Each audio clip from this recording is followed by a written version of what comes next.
Welcome back to the Vintage Sewing Machine Garage, everybody. I am bringing to you a video, the debut of a Singer 201. Many of you have seen this or will see this in a video where I was comparing a Singer 201. I had two in my inventory, and I was basically talking about the aesthetics of a machine. You know, when is the condition of the machine, its paint, you know, the shine, the overall look, is that worth paying more for? And I wanted to kind of bring that up because when you look for machines, you never know. You may find a machine that's in gorgeous shape aesthetically or not. And yet, what you should be aware of course, is you always want to make sure that the machine has gone through, even if it looks beautiful. So when I recondition and conserve the machines I get, they go through an entire process. It's pretty exhaustive, and it doesn't matter whether the machine has rough, dirty, dingy paint, or if it looks mint and beautiful.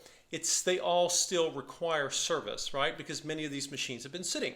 So what are you looking at? You are looking at a Bentwood Singer case, and this is the long version. I've been showing several of the shorter versions. They're about this wide for things like the Singer 99s, but this is the longer version. And this, of course, is the Singer Bentwood case. With this machine, it has its original key. By the way, if you don't have an original key, you can get reproduction keys or vintage keys if you need one. They are all keyed the same within a certain range of years. The biggest reason you would have a key originally was actually to help secure your machine away from the prying hands of little children who should not be near sewing machines anyway, depending on their age. So anyway, I wanted to show this to you. Of course, this is the Scottish-made Singer 201K, and I'm really excited to have this machine ready. And if you notice, you can see your reflection in the paint. There is something about lacquer and japanning, which is a technique for lacquer and shellac finishes, that is special. There is no paint finish that I'm aware of that gives you just the incredible gloss and depth of a lacquer finish. And of course, as you know, lacquer finishes are a little more delicate than are some of the more industrial type finishes you might have, modern car paints, for example. But anyway, this machine was treated beautifully all its life. I got it from someone who got it from the original owner, and it was in climate-controlled storage, thankfully. I'm going to demonstrate it for you today. Of course, you guys have heard me sing the praises of the Singer 201. One of its primary attributes, and there are many, is the fact that it has a wide throat space. Some of you call this the throat, some call it the harp space. I've heard people say either one, but the distance from the support pillar all the way over to the needle is about 8.5 inches. That's an inch wider approximately than most sewing machines. Many of you may not need that width, but some of you will, and some people like this machine for that reason. You will also find the Singer 66 has this width, which is a really nice thing to have for some of you who have very large projects. Anyway, when you see this posted on the classified listing, it will have a detailed list of everything that was done to the machine. She has had extensive overhaul work done, as every vintage sewing machine deserves. And anyway, there's not much else to say about her other than I always just have I take a lot of joy in working on these 201s. They're just special, and they hold a special place in the history of the Singer company. What am I sewing with today? I think I have a size 16 needle. Of course, this machine, like virtually all vintage sewing machines, will take a larger needle or smaller, so you can sew more delicate fabrics. I have this is kind of like a mid-weight canvas from a tote bag, and I've got 2 layers, and then I've got the seam here. So we'll do a little sewing demonstration on there, and then I've got some vinyl we'll work with. Of course, the Singer 201, if you're new to it, has what are called Class 66 bobbins. Some of you may call it the drop-in bobbin. I'll come over here and show you the bobbin sitting right there. They're called 66 bobbins because the Singer 66 was the machine that innovated and used those bobbins first, I believe. Your Singer 99s and your Singer 185s also use those bobbins. And there are other sewing machines that use them as well, but Singer was the first company to invent that idea. And we'll just go ahead and get started and let you guys hear it run. It has that wonderful slow needle control that I'm getting. I'm intentionally moving the needle slowly.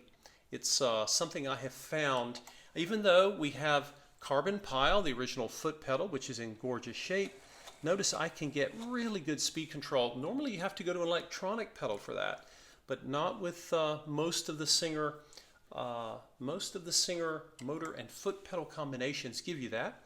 And now I'll speed it up here, just so you can see that she does. And of course she goes in reverse. She has what they call direct feed. Let's see, so I'll pull this up here and we'll take a look at the stitches she made. I've got a red top thread and a blue bottom thread or bobbin thread. So let's get this here and you will see this is on the, by the way, the longest stitch setting. That's the top, and then underneath here you will see there's the bobbin thread in blue. This machine has a rotary hook. That means that the shuttle that spins the hook goes in a 360-degree motion. These machines are known to have really excellent stitch control. Now, all sewing machines, I believe, make great stitches, but some sewers will go out into the they really want to go into the details of stitches. Many quilters love this machine. Couture gown makers will sing the praises of the stitch. By the way, this same rotary stitch comes in the Singer 301 and the Singer Featherweight. Although those machines have a different bobbin, they both have that rotary stitch. And I would suggest if you, let's say you wanted a featherweight, but maybe you needed, the featherweight of course has a very narrow throat space because it's a smaller machine. So if you're looking for something that can give you the quality of a featherweight stitch, but you have bigger projects, or maybe you need more power, the 201 is definitely an option, as would be the Singer 301, which uses the featherweight bobbin. Okay, let's see. I've got some, this is a vinyl sample, and so let's see. We'll be looking for the red on the top here and then blue on the bottom, so we don't get confused about. Let's see here. And by the way, I have a standard needle that you would use for wovens. And again, I'm going slow on purpose. I love being able to control the stitches. And then I'll turn around and I'll show you, of course, she can sew really beautifully and quickly. Turn her around. And we'll come down. And I'll go in reverse and lock the stitch in. This, by the way, is 2 layers of fabric-backed vinyl. There are all sorts of different projects you could use this with. I'll get my thread tails cut here and I'll show you guys the stitches it made. Sometimes it's kind of interesting that when you're trying to show a stitch on a video, the material can often determine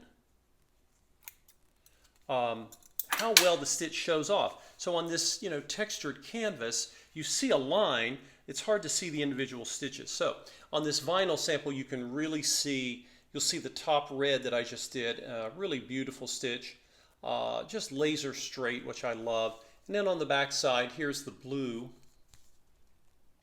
the blue bobbin thread, and just a gorgeous stitch.